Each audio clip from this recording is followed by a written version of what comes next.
Shalom. First and foremost, I want to give all praises, honor, and glory to Yahweh, Bahasham, Yahushai, Bahasham, Rechak, Wadash. Double honors to the elders and the apostles of Great Millstone, and peace and blessings to the elect. And in this lesson, I wanted to deal with this the speed in which this technology is moving in. Okay, and more so the wearables. As you can see, this is from Zero Hedge, and the headline reads, the wearables trap, right? How the government plans to monitor, score, and control you. And it's, I think they mentioned it somewhere later in this article, but they call it like this, I think it's the bait and switch, where they bait you in and then they switch up. Because ultimately, their goal, right, is not going to be just wearables. It's going to be, wearables are included, right? They're part of it, but it's not going to be just that. And if you look at how innovation and like technology has advanced, and you look at the direction in which it has been advancing in, knowing what the end goal is and knowing and understanding prophecy, you'll be able to connect the dots that, I see why they're going in this direction, right? Like if you were told ahead of time that a certain individual plans to take control over the transportation system, for example, right? And then they come on the scene and they have a whole bunch of money, and all of a sudden, like when you look at where their investments are, it's always in the transportation sector and so on and so forth. You sort of piece two and two together and say, I see why they're not investing in food, right? Or they're not investing in fishing or medical stuff, because their goal is in this direction. So it only makes sense that they would invest and move in that given direction. So when you see this here with like these this push for like more wearables, more tracking, more data about you, it's in the direction of ending up with a implantable, right, inside of you. So it says here how the government plans to monitor, score, and control you. And ultimately, this is because of that God complex they have, right? They want to be able to achieve a status. By they, I'm talking about the super rich families that are behind the scenes and are pulling the strings, right, and giving orders in different governments and so on to push a certain agenda. They want to be able to have everybody tracked and tagged with their technology, because then that gives them the ability to have total control or world domination over people, and almost be like a god onto the people of the earth by having knowledge of who you are, where you are, what are you thinking, right? Because as we go into this article, it mentions basically this starts to go down the line of being able to detect, is somebody lying to you or not? Is somebody angry? What is somebody thinking? Right? And in their commercials, I forget exactly which one it was. If it was for WEF or it was I forget where it was, but they mentioned that the eventually they would, and they said this in the commercial, right? They said nobody's going to be left behind. And then they said that eventually the concept of humans is going to cease to exist, because everybody to some degree is going to have some form of like augmentation about them, that you won't just be like a plain human, that will be, non-existent. And then they mentioned how even in your thoughts, they're going to have to basically secure your thoughts. So in order to make sure that inside of your head is a safe space, they would have to have access into your thoughts so they can protect you and make sure it's a safe space, right? They said that openly in their commercial, or their ad or their promotion video, whatever you want to call it. And I'll see if I can find it. But that's pretty much, why do they want that? Because that gives them that power. They want the ability to be like the Most High. But we know, according to prophecy, they're not going to succeed at that. Bodily autonomy, the right to privacy and integrity over our own bodies, is rapidly vanishing. The debate now extends beyond forced Vs or invasive searches to include biometric surveillance, wearable tracking, and predictive health profiling. We are entering a new age of algorithmic authoritarian control where our thoughts, moods, and biology are monitored and judged by the state. And that's where you get, the concept of a thought crime, right? Or arresting somebody before they've committed a crime because, according to the data, they will commit a crime. So you need to get them now. I think the movie was Minority Report, if I'm not mistaken. Minority Report. Yeah, I think this is it. Let's see if it'll give us some information about it. Not the cast. Okay. Based on a story by famed science fiction writer Philip K. Dick, Minority Report is an action detective thriller set in Washington, D.C. in 2054, where police utilize a psychic technology.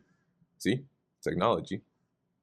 So through technology, they're able to achieve, psychic insights or abilities to arrest and convict murderers before they commit their crime. So the pre-crime unit. That's pretty interesting, huh?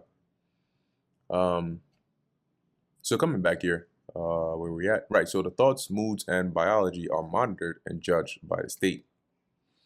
This is the dark promise behind the newest campaign by Robert F. Kennedy, Jr., President Trump's Secretary of Health and Human Services, to push for a future in which all Americans wear biometric health tracking devices. Now, what you are starting to see, at least should have been starting to see, is the tactic that they used doesn't just apply to the president or the administration. It applies to the people he puts in power as well, right? So what do I mean? When you had when you had Joe Biden in office, they deliberately had his administration or his term be one that became so bad that people were willing to say, like, yo, anybody but this guy, right? Bring Trump up in there. And what he did was basically like an alley-oop, right? They look like opposing sides, but they're two wings on the same bird, right? Two sides of the same coin.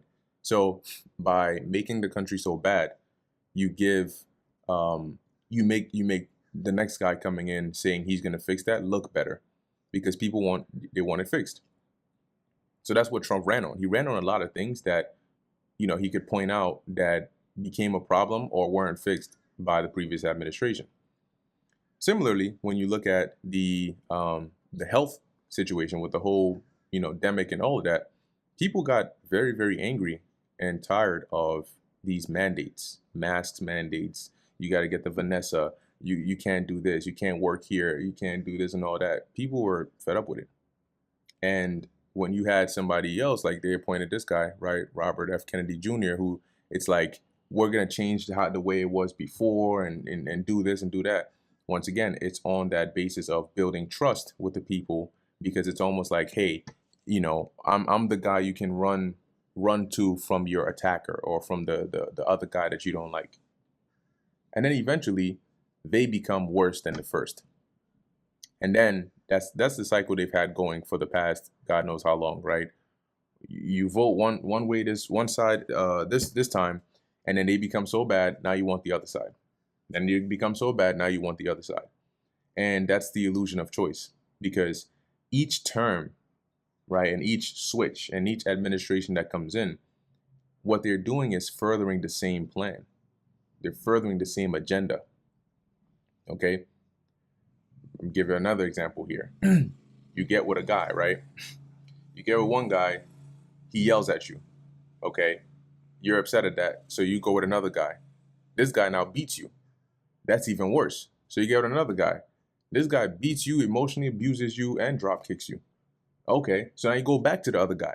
And it's just like badminton, like back and forth, back and forth, back and forth. But it's all working, in this case, right, to the same unified goal.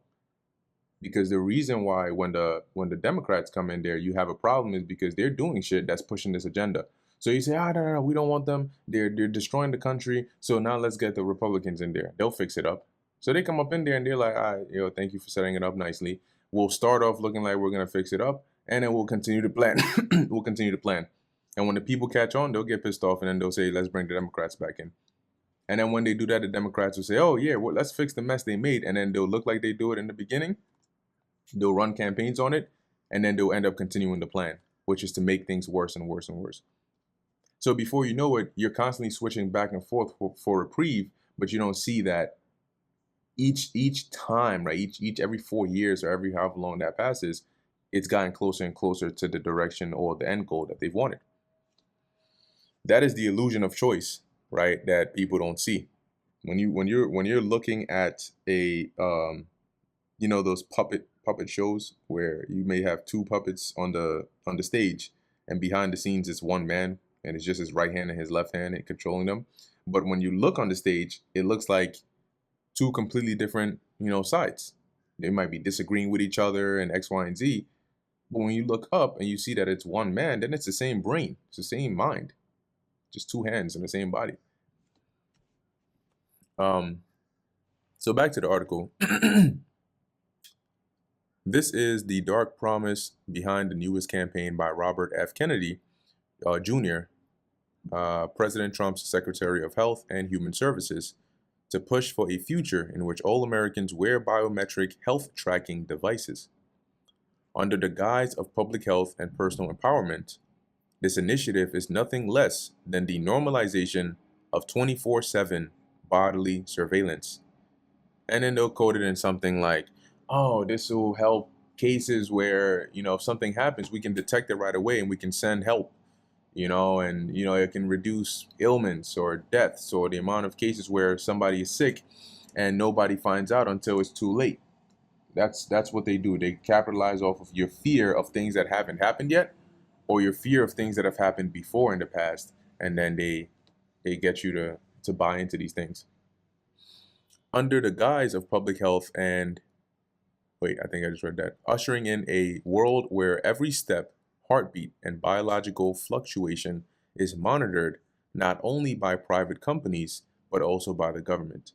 What is this? Like, you always got to think deeper, right? When they have this level of insight into your bodily functions, they can tell when you are eating, right? They can tell when you are, in engaging in pleasurable activity. They can tell when you're sleeping. They can tell all of these things. So imagine they tell you're limited to 3 cheeks a week, and if you bust a nut more than 3 times, they gonna go. You ran out of your nut busting passes, so now they're gonna come after you. They're gonna here it is. You violated it, so every extra, because it's bad for the economy. They charge your card. Because everything is interlinked like that. So what they'll do, right, which is what makes it like a more almost like a living system, is by what's the word I'm looking for here? Connecting everything together. You now have a situation where it's not like there's somebody that detects, okay, did this person, I don't know, violate a certain law, right? When a police officer stopped them and he asked them a question, they lied, and we can tell because we can detect their heart rate or some changes in their body using technology, so we can tell that they lied, right? When they lied to an officer, now we know that. Let's go and charge their card, right? And then deduct money. There's not going to be a person that's, oh, let me find out if they lied first. Okay, now that I know they lied, let me now go in and charge their card. That's all going to be automated. It'll be linked, right? And this is just a hypothetical scenario here. So the second you do something using their surveillance and their wearables and their tracking devices, they find out you did something, it's automatically going to kick off the consequence, whether it's shutting off your card. If you're in a smart city, maybe locking you home, making you, using a electric car or whatever, the car doesn't start. Like all of these things, that's like the AI, the agents. You go to open your car and your car is talking to you like, I can't let you leave now. Why don't you sit tight? The authorities are on their way. Or your car might let you open the door and it'll lock you in. Now you wait for the authorities to get you. So these sci-fi is no longer sci-fi anymore. Okay, it's now non-fi. Where are we at? In this emerging surveillance industrial complex, health data becomes currency. Tech firms profit from hardware and app subscriptions. Insurers profit from risk scoring, and government policies profit from increased compliance and behavioral insight. And these systems exist, right? They even show you that in Black Mirror. Your actions will be, will affect your credit score. Your credit score would dictate everything in your life, right? So systems that are in place now that you thought they were created for how you're using them now are really not the case. You'd be surprised to find out that something like your credit score that they check when you go to buy a house or take out a loan or, do those kinds of things, that credit score that they check, you think it's mainly just for that. Oh, I need good credit score, so if I want to do this, I can do that. And then come to find out decades later that was a part of an experiment to see how you can use a social credit score to control certain things. And now that they've gotten the data they need, now they're going to show you why we invented a system like the credit, your credit or your credit score and so on. This is really the main purpose. And now you're like, wait, since when since when did your credit score affect whether you can walk into a store or not? Whether you can board a plane or a train or even call an Uber or not? Once again, it's all now automated. You have companies like Waymo. I think that's what their name is, but it's like automated, like Uber-ish kind of system. So it's not gonna be like there's a driver there that you can talk to and say like, hey, like, please, man, please, yo, I got money, bro. I'll give you I'll give you this, whatever. Just get me from point A to point B. It's an emergency, and then the person feels bad. Whatever, get in. Don't say nothing though. That's not AI. Doesn't do that. So if you get there and it detects that your credit score is too low, it'll just tell you, sorry, your credit score is too low, probably cancel the ride and then drive off. You can't reason or talk or interact like that with that system. It's like you're just forced to comply. If there was even just a human being, you can explain to them like, yo, yes, I did this, but it was for a reasonable purpose. Like, I'm sure if you let me explain, you'll understand why I'm still innocent. With a system like this, did you do it? Yes. Okay, that's all I need to know. No, but let me explain. Nope. You are now deemed as a whatever. That means that I've contacted the authorities and they're on their way.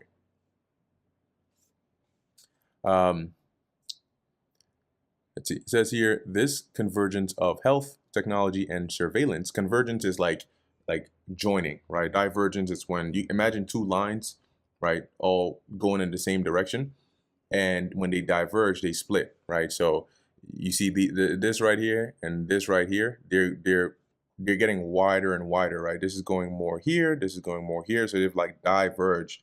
Converging would be if you look at it in the opposite way, right, where it's like this line is coming and this line is coming and they're getting closer together to merge. So the converging, right, or the merging together of health, technology, and surveillance is not a new strategy, right? It's just the next step in a long, familiar pattern of control. And when that time comes, we're going to get to a point where you're going to have to start resisting these things, right? And it may not be, I think that the guy mentioned it in here. Let me see if I can find it. Yeah. Participation may not be officially mandatory at the outset, but the implications are clear. Get on board or risk becoming a second-class citizen in a society driven by data compliance. See?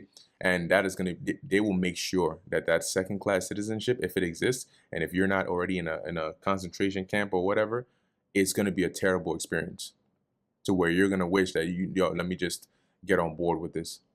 They're going to make life so difficult for you until eventually impossible. And that's going to be an uncomfortable situation for a lot of people to where they're going to be like, yo, F it, let me just go and do this. Because another form of temptation is to wear you out, right? Rather than just threaten you in a heightened situation, they'll wear you out. They'll drag it on and on and on and on and on until you're at the point where you're just like, yo, just whatever, man. This is Revelation chapter 2, verse 10. Fear none of those things which thou shalt suffer. Behold, the devil shall cast some of you into prison, right? In which when you go into the word devil, right, it goes into like a slanderer or a deceiver. And we know that the one who is going to ultimately play this role is Esau Edom. And when we say Esau Edom, once again, the average Edomite that's on the street is going to be subject to this as well, right? They're going to be subject onto these measures that are put in place by the higher level Edomites, right? The elites. So when we talk about Esau, we're mainly referring to the ones who are in control, who are basically able to cause these events to happen. They're the ones. Now, they're not going to come and grab you and physically throw you in prison. They're going to give orders for their plans to be enacted. And parts of their plans include arresting and detaining dissidents or people that don't comply with their system. So that's how they cast some of us into prison, by setting up this kind of system, right? Like with the case with Daniel, where they basically set up a law to entrap him so that they could then have a reason to throw him in the lion's den. That ye may be tried. And this is important to keep in mind. The Lord is going to have this happen to some of us so that we can be tried. So if you end up in a situation like this, it's not just because the Lord is trying to destroy you. That's your test. And ye shall have tribulation 10 days. Be thou faithful unto death, and I will give thee a crown of life. So even if you have to end up dying, regardless of what situation you're going through, stay faithful to the Lord, because a lot of people are going to die anyway. Think about that. Like, they may threaten to chop your head off with a guillotine. Guess what? There's somebody out there in that time. There's going to be somebody out there getting shot or stabbed up or even killed by a wild animal. So death is not going to be a new thing. People are going to be dying regardless. And for some of them, it's just going to be in vain. Like, they're just going to die just because. So even if you end up dying, let it be for a reward, right? Where you remain faithful, because you could be in a concentration camp. They could threaten you. You could give in, and then they let you out, and then you end up getting hit by a car and die anyway. And at that point, you've died for nothing. But if you're in a concentration camp and you stay faithful to the Lord and you die, you've died, but you're going to gain a whole lot more. So you gain more by being faithful to the Lord, even until death. And as it says, I will give thee a crown of life. And that crown, nobody's going to be able to take away from you. This is Ecclesiasticus chapter 4, verse 28. Strive for the truth unto death, and the Lord shall fight for thee. So as long as you're willing to go as far as it takes to strive for the truth, the Lord is going to intervene. The Lord is going to fight for you. And sometimes when you're being tried, sometimes the trial really begins when you realize it's a trial. When you finally accept and say, you know what, I know what's going on. I know why this is happening. The Lord is trying me. That's when shit starts really getting tough, right? Where like now it's like, damn, it just got worse. And then damn, it's still getting worse. Yeah, because now the Lord is like, okay, finally your head is in the game. Now let's begin the trial. So sometimes step one is realizing it's a test. And then step two is now passing the test. But I bring these precepts out to show that as they get more and more there, you're going to have to step out on faith, and you're going to have to double down, right, in your resolve, right, to stand firm for Yahweh Ba'Hashem Yahweh Shai. No longer will you be able to, eventually you're not going to have room behind you to keep stepping back and stepping back and stepping back. Eventually our backs are going to be against the wall as they push these legislations, and they leave us with no room. But you got to have faith that, hey, the Lord is going to be on our side, and he's going to fight for us. So with that, Lord willing, this was edifying to the elect. In closing, I want to give all praises, honor, and glory to Yahweh, Ba'Hashem, Yahweh Shai, Ba'Hashem, Recha Kudash. And until next time, Shalom.